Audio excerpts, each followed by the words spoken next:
First, Jackie Lambie. She's one of Tasmania's 12, yes, 12 senators. Quite what they all do, I can't really say, but clearly staying well informed on matters that might be of interest to the people who pay her salary. She is in Parliament this week, proudly displaying her own ignorance. One Nation put up a motion criticising the World Economic Forum for putting out some obscure proposal I'd never heard of. Some weird thing nobody outside the darkest corner of Sky News After Dark programming has ever heard about. Well, Jackie, allow me to enlighten you.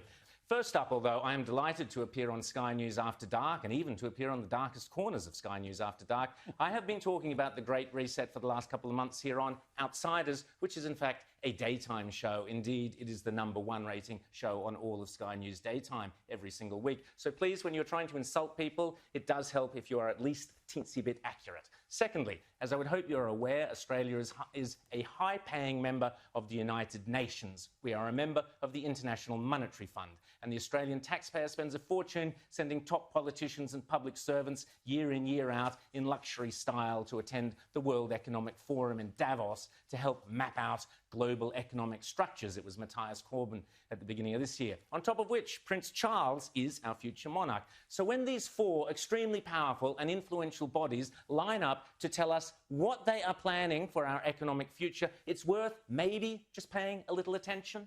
The World Economic Forum meets every January in Davos. You will have heard of the expression Davos man, Jackie. It refers to all the zillionaires and pop stars and popes and princes and politicians who meet every year to map out our futures. I'm sure you've heard of Bono, Jackie. Well, next year's World Economic Forum at Davos has been pushed back to May in Lucerne, presumably because of COVID. But, and here's where you really need to pay attention, Jackie, this year's Davos is very, very different to all the previous ones.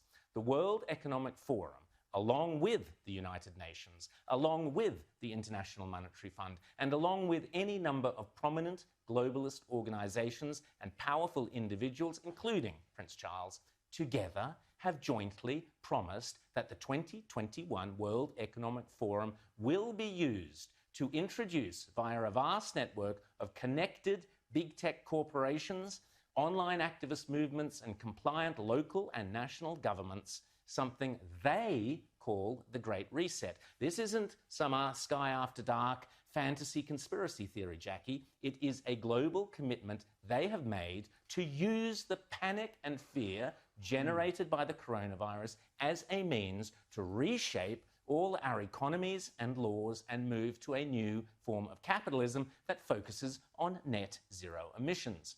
To use all the tools of COVID to tackle climate change. You might think this is a great thing. You might think this is a terrible thing. But what is unforgivable, Ms. Lambie, is for you not to think about it at all. If implemented successfully, the Great Reset will undeniably and deliberately have extreme and possibly dire repercussions for every single one of your constituents. Ignorance, Senator, is no excuse. Already, the Great Reset is being widely advertised on posters and in ads across the UK and Europe, and no doubt will be here before too long. You'll own nothing and you'll be happy is just one of their marketing slogans. I'm sure there are plenty of Tasmanians, Jackie, who might beg to differ with that proposition. So let me fill in the blanks for you, Jackie. The plan involves replacing shareholders of big companies with stakeholders who happen to be left-wing bureaucrats and climate change zealots. Replacing mum and dad small businesses and private enterprises with big tech and big business. Mrs. Kafup's share portfolio is out. Greta Thunberg's zero emissions are in. Democracy and free enterprise go out the window. Totalitarian government control slides in through the back door. But remember, it's not only a great reset, it's a great deception.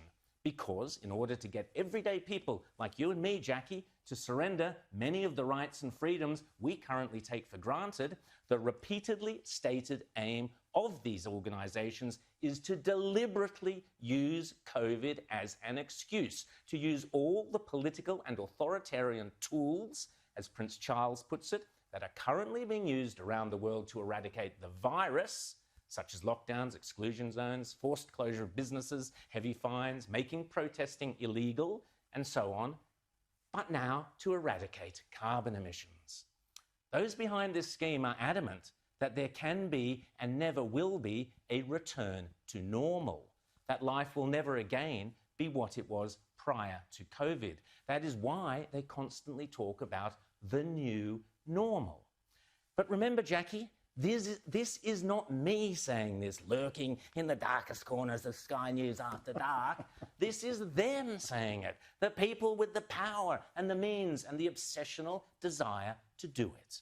And they keep telling us again and again precisely what they have in store. Now is the historical moment, the time, not only to fight severe virus, but to shape the system. We have a unique but rapidly shrinking window of opportunity to learn lessons and reset ourselves on a more sustainable path.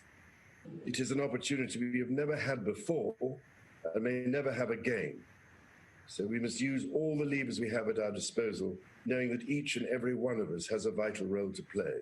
The Great Reset is a welcome recognition that this human tragedy must be a wake-up call. It is imperative that we reimagine, rebuild, redesign, reinvigorate and rebalance our world.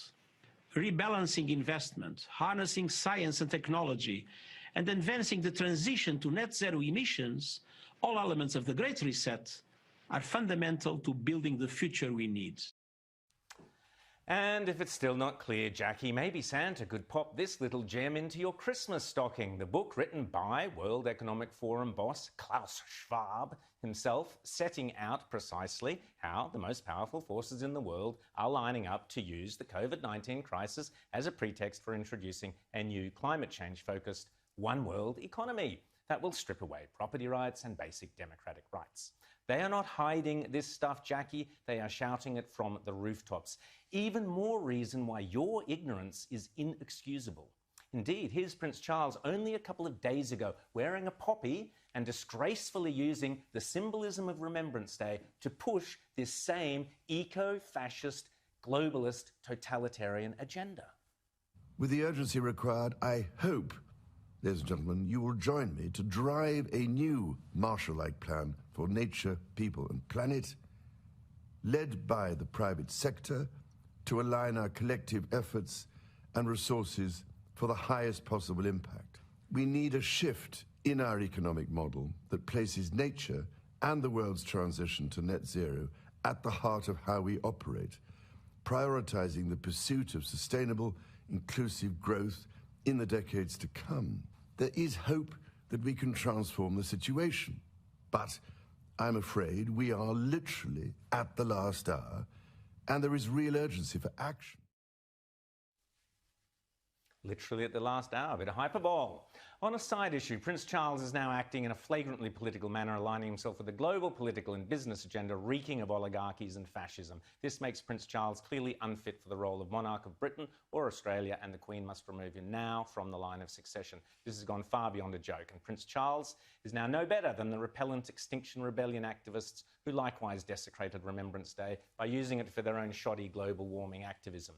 But back to the Great Reset, the World Economic Forum boasts on its website that the only acceptable response to the COVID crisis is to pursue a great reset of our economies, our politics, and our societies. Nothing ambiguous about that, Jackie. And so I say, well done to One Nation's Senators Pauline Hanson and Malcolm Roberts for being concerned enough to raise this issue in our federal parliament where it should be raised and where it should be debated. Last week, Senator Hanson put forward a motion for the Australian Parliament to reject the Great Reset. Pretty simple, nothing to lose there. Just simply say, thanks Klaus, but nein danke, it's not for us, and we won't be sending anyone to this year's World Economic Forum. Danke schön. Win-win. Josh, you'll save a fortune in airfares and luxury accommodation all at the same time. Yet, despite the abhorrence of the Great Reset agenda, every single member of Parliament, federal Parliament, from the Liberals to the Nationals to the Greens, voted against Pauline's proposal. Shame on every single parliamentarian from the Prime Minister to Jackie Lambie for either being too lazy or too ignorant to understand this proposed assault on our democratic way of life, or worse, for giving it the nod. Shame on you all. You are unworthy of the trust put in you by the freedom-loving people of this country.